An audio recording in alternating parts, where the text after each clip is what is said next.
wabarakatuh. Apa kabar? Bagaimana kabar hari ini anak-anak? Ya, langsung saja. Sebelum kita mulai pelajaran, mari kita baca doa terlebih dahulu kepada ketua kelas untuk memimpin doa.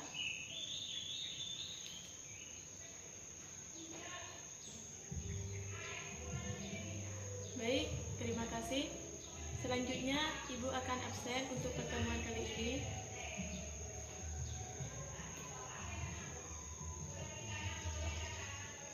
Alhamdulillah, sudah masuk semua. Tentu saja, di pertemuan kali ini kita akan membahas tentang bagaimana cara mencatat jurnal penutup dan bagaimana cara memposting di buku besar setelah penutupan. Nah, di pertemuan sebelumnya kita sudah membahas tentang pengertian jurnal penutup, pengertian buku besar setelah penutup, dan pengertian neraca saldo setelah penutup, dan pengertian dari jurnal kembali. Apakah dari kalian ada yang ingat apa itu jurnal penutup? Silahkan Tifa untuk menjelaskan apa itu jurnal penutup. Ya, betul. Jurnal penutup yaitu menutup atau menolkan akun-akun yang ada di jurnal. Selanjutnya, buku besar setelah penutup. Apakah ada yang ingat apa itu buku besar setelah penutup? Silahkan, Fadli jelaskan. Ya, betul. Buku besar setelah penutup yaitu memindahkan saldo akun kepada saldo akun di jurnal penutup kepada buku besar setelah penutupan. Nah, langsung saja, tujuan pembelajaran kita kali ini yaitu untuk mengetahui akun-akun apa saja yang akan dipindahkan kepada jurnal penutup dan buku besar setelah penutupan. Harapan dari Ibu, kalian simak betul-betul materi yang akan Ibu sampaikan karena materi ini sangat penting untuk masa depan kalian. Siapa tahu dari kalian ada yang bisa bekerja di perusahaan atau bank. Nah, langsung saja kita bahas materi kita kali ini. Di sini Ibu ada contoh tentang jurnal penutup dan buku besar setelah penutupan. Yang pertama, kita bahas tentang jurnal penutup.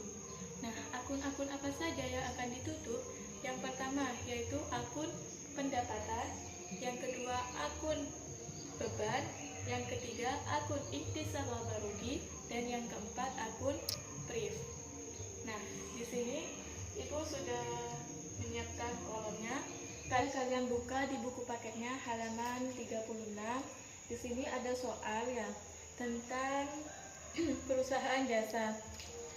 Yang pertama kita bahas tentang pendapatan.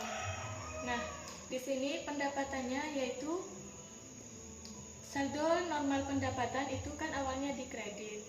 Di jurnal penutup posisinya itu di debit sebesar 38.500.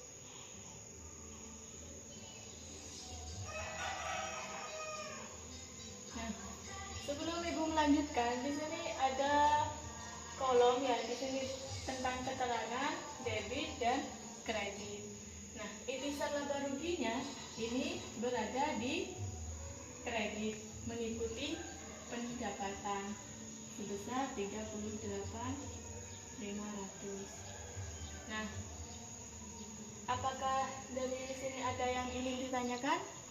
Di sini beban listrik sesuai dengan soal yaitu Rp500.000 dan beban gaji kita tulis Rp20.750.000 dan beban perlengkapan Rp5.540.000. Nah, ikhtisar laba ruginya itu ditulis sesuai dengan jumlah yang ada di beban. Ikhtisar laba ruginya ditulis di kredit sebesar 8.080.000. Nah, selanjutnya yang ketiga yaitu tentang akun laba rugi, ikhtisar laba rugi. Nah, berhubung di perusahaan kita sebelumnya mengalami kerugian, maka kerugiannya kita tulis di kredit sebesar 5.000. Nah, modalnya itu panjat di debit. Yang terakhir yaitu tentang akun PRIV. Akun PRIV di sini sama dengan akun ikhtisar laba rugi. Nah, perusahaan PRIV-nya itu sebesar Rp15.000. Maka PRIV-nya ditulis di kredit dan modal di debit. Nah, dari sini apakah ada yang ingin ditanyakan? Sebelum Ibu memposting di jurnal penutup. Jika tidak ada yang ingin ditanyakan, kita lanjutkan. Nah, langsung saja kita posting ke jurnal penutup. Yang pertama yaitu tentang akun pendapatan.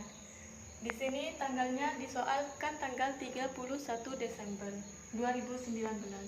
Ditulis 31 bulan 12. Keterangannya ditulis pendapatan jasa.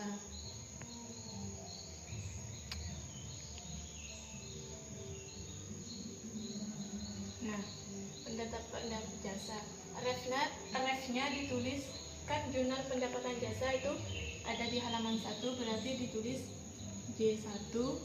Nah, di sini kan pendapatan jasa di debit, berarti di jurnal penutup juga di debit sebesar 38.500. Nah, terus selanjutnya ikhtisar laba rugi, modal, PRIV, sehingga di jurnal penutup ini ketemu hasilnya 0 atau hasil sama. Nah, sebelum Ibu melanjutkan tentang ikhtisar laba rugi, saldo beban, dan PRIV, apakah dari kalian ada yang ingin mengerjakan ke depan? Silahkan, Fadli, kerjakan ke depan. Nah, terima kasih kepada saudara Fadli sudah melanjutkan memposting ke jurnal penutup. Nah, coba yang lain simak betul-betul. Nah, ini ikhtisar laba rugi di kredit sesuai dengan yang tadi. Nah, beban listriknya juga di debit, modal ya betul. Terima kasih kepada saudara Fadli sehingga di akhir itu menjadi saldo 88, di debitnya 88 juta dan di kredit juga 88. Nah, sebelum Ibu melanjutkan ke buku besar, apakah ada yang ingin ditanyakan?